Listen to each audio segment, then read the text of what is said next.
Welcome to FTB Fridays for Friday, the 20th of August, 2021. Wow, it's already the 20th of August. I am Jason C. McLean, your host, and I am joined once again by Don McSweeney. Welcome, Don. Hello. Hi. And of course, when Don's here, we always do, not always, but most of the time we do news roundup. So we're just going to go through some of the stories of the week. Now, some of us might be experts in some of these stories. Some of us might very much not be. Both of us might not be. Just to let you guys know, we're recording this at 10:03 a.m. on the 20th of August. So if anything develops in these stories, like later today or tomorrow, when you see this, then just know that we're not talking about that thing because it hadn't happened yet, or we didn't know about it yet.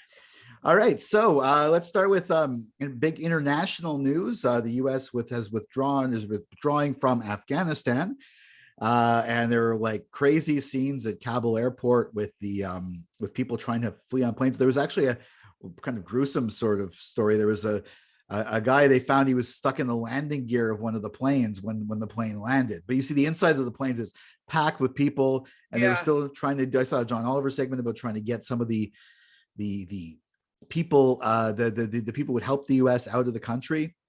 Taliban's trying to do a PR thing right now, saying they're good with women now and stuff like that. But I guess people are blaming Biden for the withdrawal. But one thing that I think people don't talk about is actually Trump a couple of years ago, or a year ago, freed like a whole bunch of Taliban prisoners, including the guy who is now the leader of the country. Yes. From jail. And he worked out a deal specifically with them. Yes. So, I mean, we could argue that the whole thing has been basically 2 decades of messing things up. I think that's fair to say. So I'm not an expert on it, except I know a shit show when I see it. We have to be doing more to help the people who helped us. And it's just, somebody pointed out it was like a very un-Biden-y statement the other day, but when I think it was George Stephanopoulos, I could be wrong who it was. It was somebody said to him, like, did you see the pictures of people falling off the planes and stuff? And he was like, that was 4 or 5 days ago. And it's like, so that's how he's just switched to that's kind of a very Biden-y statement though. Like, come on, man, 4 to 5, like. I was surprised because he's somebody who I expect to say more things like our heart's with them and we're trying. Yeah. Which is just lip service, but I mean, he didn't even have the lip service. It was disconcerting. Yeah. We should have been pulling people out as fast as we could. Like, we knew that they were pulling out. We knew we were pulling out. Did we think everything was just going to be like follow up? Well, Trump said he made it like he was the one who went etch the date in stone. So Biden kind of had to stick to this date.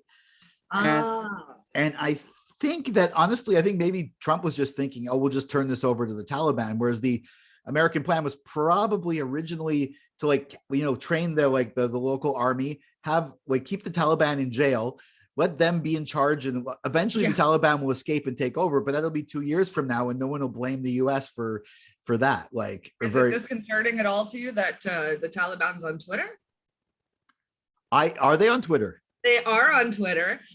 They will have to follow the policy of the website. And so what I retweeted that I saw somebody tweet them was like, all you got to do, let's get them to break the rules. Can we get somebody to misgender them or something? So they get a terrorist organization gets thrown off Twitter, because apparently you can be a terrorist organization on Twitter as long as you play nice. Yeah, you could. Trump was kicked off Twitter. Off Twitter. Yeah, so you can get kicked off, and he was the president of the United States. So yeah, I guess. But you shouldn't be a terrorist organization, a no terrorist organization. And they're like, it's cool. We understand you're revamping your PR. Let's let you get in your 280 characters. Maybe they'll have cat memes. The world is a crazy ass place. I don't know anymore. Yeah. I mean, the Pope's on Twitter. Ugh. I think that not necessarily. There's a terrorist organization we could talk about. I think we went into that last time.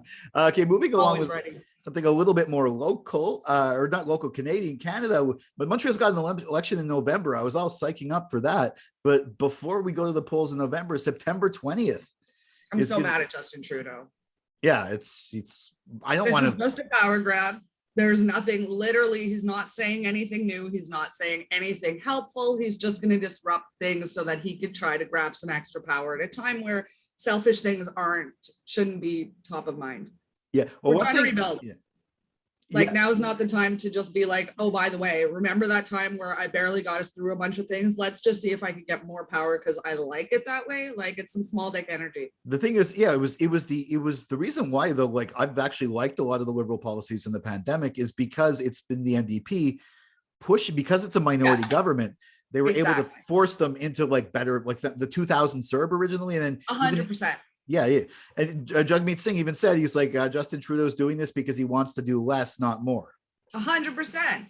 And that's, it's disappointing because I remember when the liberals were cooler, but I mean, maybe they weren't, but like when I was younger, my family was very liberal minded, and the liberals were never cool, just so you know, like, but the NDP wasn't as big. Like the NDP now is like a real option. Whereas when I was young, it was like, what are we just trying to write in a ballot? Like, oh yeah, well that's what we also are in Quebec though, so that's I'm sure it's probably different in other places. Like in Ontario, they actually had some people elected, but also when we were younger, for a while there, the NDP went through a real slump. Like in the that's what I'm saying. I literally almost don't remember them existing for some parts, but it's like at the same time, every time they're anywhere near something, they make it better.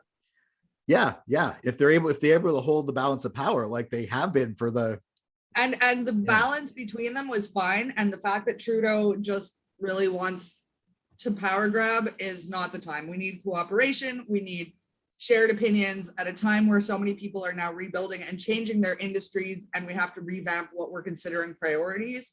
I don't think that doing it with a single-minded focus of more power is going to get us what we want. And I think he's the only one who wants an election right now, because he is 100%. Even the Conservatives, Erin O'Toole is not popular. Like somebody asked Jagmeet Singh yesterday what he would do if he got minority power, and he's like, "Oh, now we're in an election, and I'm here to win." That's actually what he's got to do. You got to do that. Like you can complain about the election, but once you're running it, you're running it. Once you're running it, you're running it to win. You're not running it for minority powers. You wanted to call this, let's fight it out. Yeah. But the Conservatives, like Erin O'Toole is very unpopular. Like I don't think he's ever really caught on. So like they don't want the first conservative person who ever said he's pro-choice. Maybe that's why he's so unpopular among their base. I don't know. That's good. He said it yesterday, and I was floored. But also, I mean, he looks like an 80s politician. I don't imagine progressive things will ever come out of his mouth. And I don't understand. Well, the Conservatives used to be the Progressive Conservative Party under Mulroney until in the past few decades, they've been basically the Reform Party. Hey, but the Progressive Conservatives exist in other places. I'm very confused. At a point, we have so many parties in different provinces. I get a little confused. Don't get me started. Well, the Progressive Conservative Party in Ontario was recently caught sending out like basically like leaflets, but to seniors, and it said basically like it looked like a utility bill. It's like it said invoice at the top, and it had the like $1,000 like asking for donations and making it seem like a utility bill. Like, and there was some seniors asking people. Did you see their ad? No, I didn't. You have to. Twitter blew up because it was beyond tacky. The Conservatives even trashed their own ad. They put a picture of Justin Trudeau on Veruca Salt from Willy Wonka, in the old Willy Wonka, and it got taken down, I think. Copyright. Their own party, like their own MPs were like, this is making us all look bad. Like that's what happens when the boomers get to make the videos. Like it was a bad show, man. So yeah, if anything, I'm glad that our elections are a little less contentious than America's, and that what we have to complain about is the fact that we're having it and the fact that the memes are dumb. But thankfully, no matter what happens, you know how everybody's always like, nothing's going to change no matter who you vote for. I feel really comfortable that as a Canadian, nothing devastating is going to happen no matter who I vote for. Yeah. Although honestly, I'm hoping if the NDP wins, great, majority government. Second, but I wouldn't mind another liberal minority with the NDP holding the balance of power. That would be my best second case scenario. Like I would like to see Jagmeet Singh do his thing, and I wonder what would come of that. But the way things stand right now, I was pretty good with. Yeah. Exactly. The status quo, and I think people were a little segue here. People were good or understood what OnlyFans was all about. The internet site that was basically known for like a lot of sex workers would post their content and use it to make money. It was known basically for like sort of social media of porn. But of course now they're saying that they as of October 1st, they're removing all adult content or all explicit nudity, which is pretty much what the site's known for. I was pretty sure that was what the site was created for. Exactly. Yeah. And additionally, as I believe in sex worker rights and I believe in the legalization of sex work. So short of the legalization of sex work, I mean, if you're just going to shut down their platforms, once again, the Taliban's on Twitter. And are you telling me I can't show a titty? Like, I don't understand how these decisions come to be made or who becomes the moral police, but really it affects women. At the end of the day, this affects women. How they're phrasing it, I actually pulled it up here. It says, this is from Bloomberg. The company has been praised for giving sex workers a safer place to do their jobs, but sex work still has a stigma. The company handled more than $2 billion in sales last year and is on pace to generate more than double that this year. It keeps 20% of that figure. But it said the reason they're doing it is basically because in order to ensure long-term stability of the platform, the Republic will be reorganized into the First Galactic Empire. Just kidding about that. But basically to have the bankers happy and have people invest more money in their. Well, that's the problem, is that processors, I don't know what it is in Canada. I have to say, this is something I'm familiar with in the States, that porn stars, there were porn stars who would get their bank accounts closed because Bank of America will find out that you're a sex worker and they'll be like, oh, we don't want to hold your money. Which for me, for considering how immoral financial people are and banks and all of those things, for them to be like, oh, it's nudity, we shut it down on. I don't know that it's your business how I make my money. Yeah. First of all. And then, so you're a bank. How about you just hold my money with your mouth shut? And so that's the problem, is that somehow in the States, they're allowed to do that. I don't know if they're allowed to do that here, but it's wild. I mean, everything I don't understand. I don't understand how sex work is still an issue. Like, I look at how far we've come and all the things that we've accomplished over the past 20, 30 years. And then I'm like, how is this still a sticking point? Yeah. And it's, I guess it's the fact is, like, if they handled over 20 billion or whatever, however billion in sales, and they get 20% of that, do they really need another bank to invest? Can't they just coast on that? And this is the funniest thing, is in the same article, it says that popularity also brought with it additional scrutiny, and OnlyFans is positioning itself more as a forum for musicians, fitness instructors, and chefs than I was sex just workers. telling you about this the other day and you didn't believe me. Remember, Yeah, I said it to you the other day. But I don't believe you, because honestly, even if they try and position it, no one's going to believe it. I think what's going to happen is it's going to basically be sort of like it's still going to be known for what it's known for now, but it's not going to have that. So eventually someone's going to come up with a clone of it, and that's going to be for sex workers. That's going to be it'll take a few months. I'm sure as soon as this announcement came out, a bunch of people got to work, because what are you going to do? You're going to take all those people and all that money and just scatter them to the wind, or are you going to find them another platform and make the money yourself? Yeah. Also, I'm wondering how the shout out to the Reddit that's called Reddit OnlyFans, a subreddit called OnlyFans, it is pictures of ceiling fans and different types of fans. And I'm wondering how they're going to handle this. Are they just going to not show pictures of fans anymore? Like, maybe that would be an interesting statement. I was thinking how they were going to handle it. Yeah. But no, it's absolutely ridiculous. Like, it's sad. It's understandable. I think honestly, the company, like, they want to get this extra money, but they're not going to be Facebook. They're not going to be Patreon. Like, no, they're not. Support for musician, whatever, you go to Patreon. You don't go to, no one's going to think I'm going to go to, well, aside from you when you were suggesting it the other day, no one's going to think I'm going to like plug my not my PG rated like entertainment thing, or my I'm going to put my academic lectures over on OnlyFans. Exactly. Yeah. Like, but so they're not going to get that market share, and they're hopefully people are just going to invest on it's what made them their money, is what they're turning their back on. Like, 100%. It's one of those people who, they're selling out, and they're trying to leave all the people who made them millionaires in the wind. And you know what you want to do? You want to create OnlyFans music or some other, you use your platform, you create a version of it for everything else, and you keep the one for the adult content. Like, you just have an 18 plus section where you can see titties.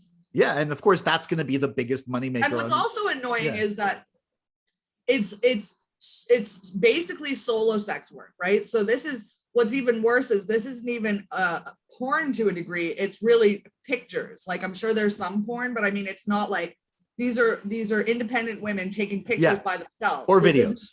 Or videos, but it doesn't enter into the realm of fornication, so to speak, or whatever, because they're generally alone in it. So really you're taking away this format for a woman who's literally sitting at her house alone, making a buck for herself safely. Yeah. And you're just like, too bad, so sad, at a time where the COVID gave us the she session, and women who weren't even on OnlyFans got on OnlyFans as a way to supplement income and to protect themselves when they couldn't go out.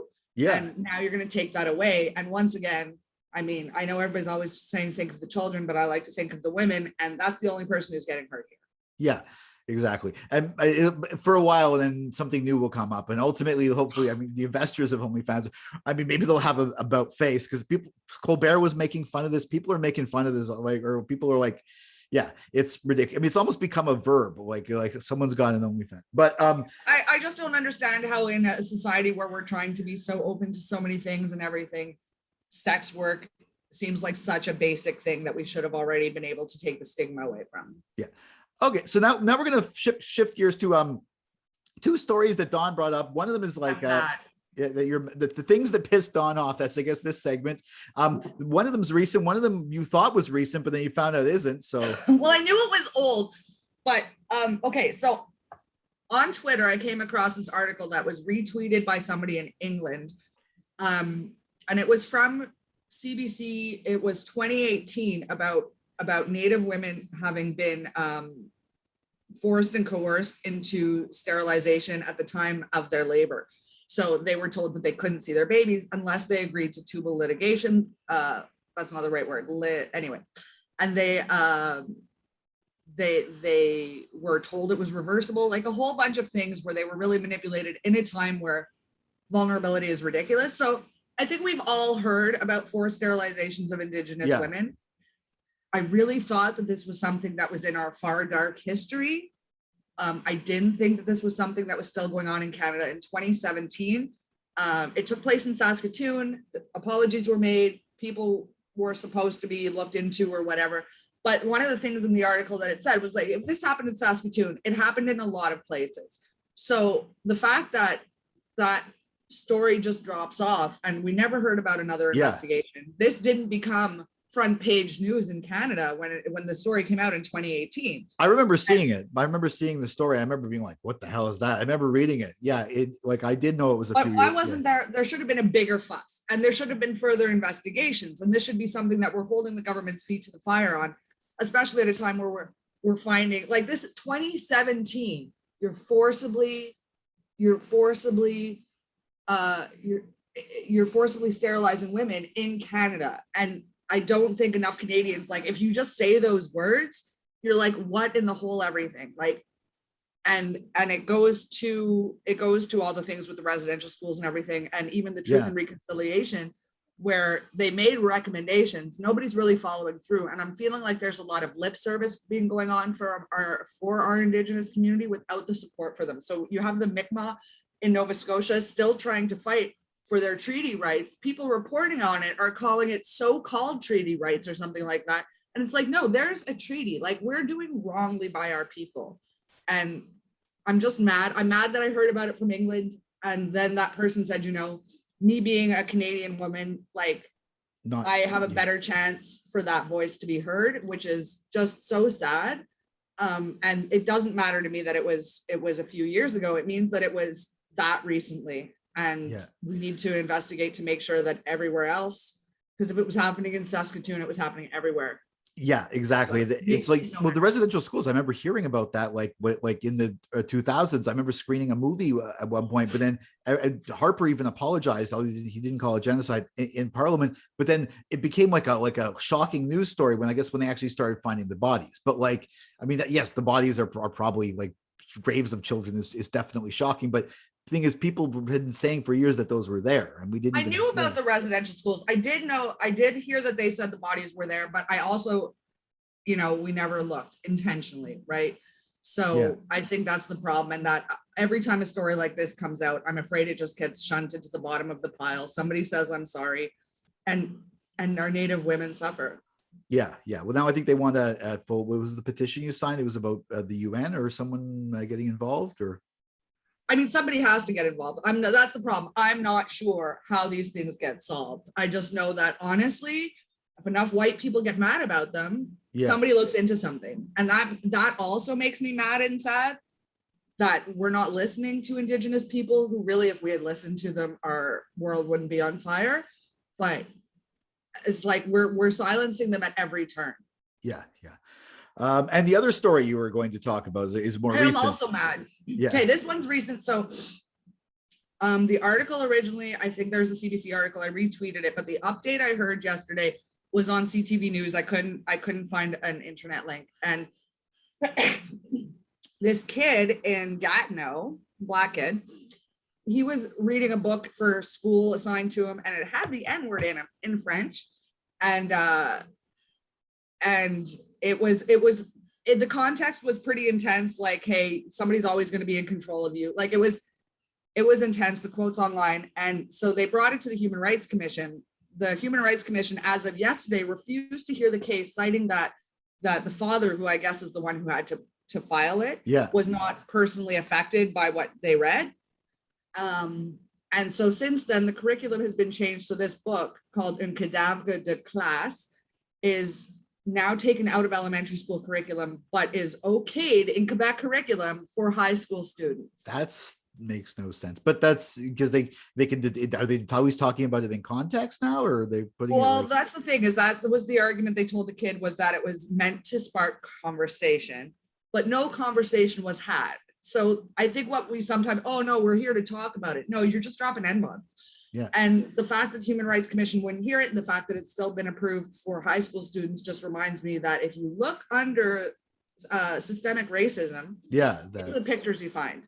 And but how was the son supposed to bring the complaint himself? Would that have been different? Like, I don't know, or maybe it's because nobody was harmed enough. Like, I don't understand why they didn't do it. I was having, like I said, that I heard on CTV News. I wasn't able to find a really good link on it online. But yeah, it was that there was, I guess, no personal harm. Is this a recent book or recently written, or is this like a classic book from the? No, it's recent. It's pretty recent. And from what I saw, the author is willing to change the language in it. But short of that, they're still just reading it as is. And if you do, I retweeted, but it's this CBC had an article about it when he was when he was trying to file the complaint. So what I retweeted was before the Human Rights Commission refused to hear it, but it does have the quote in context and everything, and it doesn't make it better. They could have used any words. Yeah. And so a reminder, while we're in an election, while we're looking at a Montreal election, while all those things, that systemic racism is alive and well, and everybody is just hoping that you ignore it. And we are hoping that you don't. So it's Dawn, thanks very much for being with us. People can follow you on Twitter at McMoxie and on Instagram too, I think, or McMoxie there too. Yeah, and I'm at Jason C. McLean on Twitter and Instagram. Instagram is just pictures of like trees and birds and things, but I now might get political on it. You could also smash that like button on YouTube. I love saying that, and also subscribe and share the video. You can like us, tell your friends, like and share talk about these things with your friends, so more people are talking about like and share on Facebook, on Twitter we're at Forget the Box, on Instagram we're at Forget the Box, but that's pictures of bands and things, I think. But like that's it. That's like, it's more the art section that takes over the Instagram. And of course, we have an Android app, iOS still in the works. And for daily content, news, opinion, you name it. You can always check out forgetthebox.net. We'll catch you next week for another FTB Friday.